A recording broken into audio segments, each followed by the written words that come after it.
कोई 600 वर्ष पुरानी बात है। विजयनगर का साम्राज्य सारी दुनिया में प्रसिद्ध था। उन दिनों भारत पर विदेशी आक्रमणों के कारण प्रजा बड़ी मुश्किलों में थी। हर जगह लोगों के दिलों में दुख, चिंता और गहरी उधेड़-बुन थी। पर विजयनगर के प्रतापी राजा कृष्णदेव राय की कुशल शासन व्यवस्था, न्यायप्रियता और प्रजा वत्सलता के कारण वहां प्रजा बहुत खुश थी। राजा कृष्णदेव राय ने प्रजा में मेहनत और सद्गुणों के साथ साथ अपनी संस्कृति के लिए स्वाभिमान का भाव पैदा कर दिया था, इसलिए विजयनगर की ओर देखने की हिम्मत किसी विदेशी आक्रांता की नहीं थी। विदेशी आक्रमणों की आंधी के आगे विजयनगर एक मजबूत चट्टान की तरह खड़ा था। साथ ही वहां लोग साहित्य और कलाओं से प्रेम करने वाले तथा परिहास प्रिय थे। उन्हीं दिनों की बात है, विजयनगर के तेनाली गांव में एक बड़ा बुद्धिमान और प्रतिभा संपन्न किशोर था। उसका नाम था रामलिंगम। वो बहुत हंसोड़ और हाजिर-ए-जवाब था। उसकी हास्यपूर्ण बातें और मजाक तेनाली गांव के लोगों को खूब आनंदित करते थे। रामलिंगम खुद ज्यादा हंसता नहीं था, पर धीरे से कोई ऐसी चतुराई की बात कहता कि सुनने वाले हंसते हंसते लोटपोट हो जाते। उसकी बातों में छिपा हुआ व्यंग्य और बड़ी सूझबूझ होती, इसलिए वह जिसका मजाक उड़ाता, वह शख्स भी द्वेष भूलकर औरों के साथ खिलखिलाकर हंसने लगता था। यहाँ तक कि अक्सर राह चलते लोग भी रामलिंगम की कोई चतुराई की बात सुनकर हंसते हंसते लोटपोट हो जाते। अब तो गांव के लोग कहने लगे थे, बड़ा अद्भुत है यह बालक। हमें तो लगता है कि यह रोते हुए लोगों को भी हंसा सकता है। रामलिंगम कहता, पता नहीं, रोते हुए लोगों को हंसा सकता हूँ कि नहीं, पर सोते हुए लोगों को जरूर सकता हूँ। सुनकर आसपास खड़े लोग ठठाकर हंसने लगे। यहाँ तक कि तेनाली गांव में जो लोग बाहर से आते, उन्हें भी गांव के लोग रामलिंगम के अजब अजब किस्से और कारनामे सुनाया करते थे।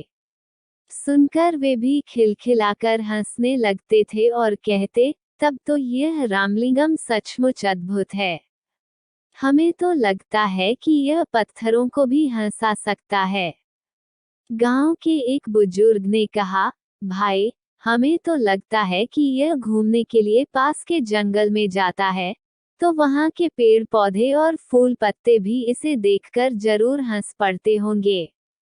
एक बार की बात है, रामलिंगम जंगल में घूमता हुआ मां दुर्गा के एक प्राचीन मंदिर में गया। उस मंदिर की मान्यता थी और दूर दूर से लोग वहां मां दुर्गा का दर्शन करने आया करते थे। रामलिंगम भीतर गया तो मां दुर्गा की अद्भुत मूर्ति देखकर मुग्ध रह गया। मां के मुख मंडल से प्रकाश फूट रहा था। रामलिंगम की मानो समाधि लग गई। फिर उसने दुर्गा माता को प्रणाम किया और चलने लगा। तभी अचानक उसके मन में एक बात अटक गई। मां दुर्गा के 4 मुख थे, 8 भुजाएं थीं। इसी पर उसका ध्यान गया और अगले ही पल उसकी बड़े जोर से हंसी छूट गई। देखकर मां दुर्गा को बड़ा कौतुक हुआ। वे उसी समय मूर्ति से बाहर निकलकर आईं और रामलिंगम के आगे प्रकट हो गईं। बोली, बालक, तू हंसता क्यों है?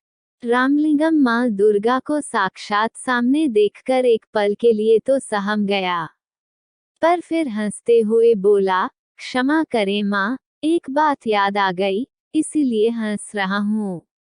कौन सी बात? बता तो भला, मां दुर्गा ने पूछा। इस पर रामलिंगम ने हंसते हंसते जवाब दिया, मां, मेरी तो सिर्फ एक ही नाक है, पर जब जुकाम हो जाता है तो मुझे बड़ी मुसीबत आती है। आपके तो 4 मुख हैं और भुजाएं भी 8 हैं। तो जब जुकाम हो जाता होगा, तो आपको और भी ज्यादा मुसीबत।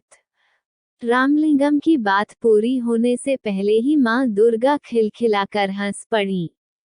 बोली, हट पगले, तू मां से भी मजाक करता है।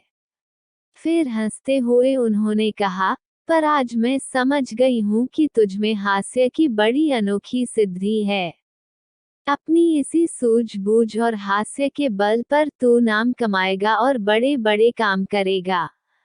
पर एक बात याद रख, अपनी इस हास्य वृत्ति का किसी को दुख देने के लिए प्रयोग मत करना। सबको हंसाना और दूसरों की भलाई के काम करना। जा, तू राजा कृष्णदेव राय के दरबार में जा। वही तेरी प्रतिभा का पूरा सम्मान करेंगे। उस दिन रामलिंगम दुर्गा माँ के प्राचीन मंदिर से लौटा, तो उसका मन बड़ा हल्का फुल्का था। लौटकर उसने माँ को यह अनोखा प्रसंग बताया। सुनकर माँ चकित रह गईं।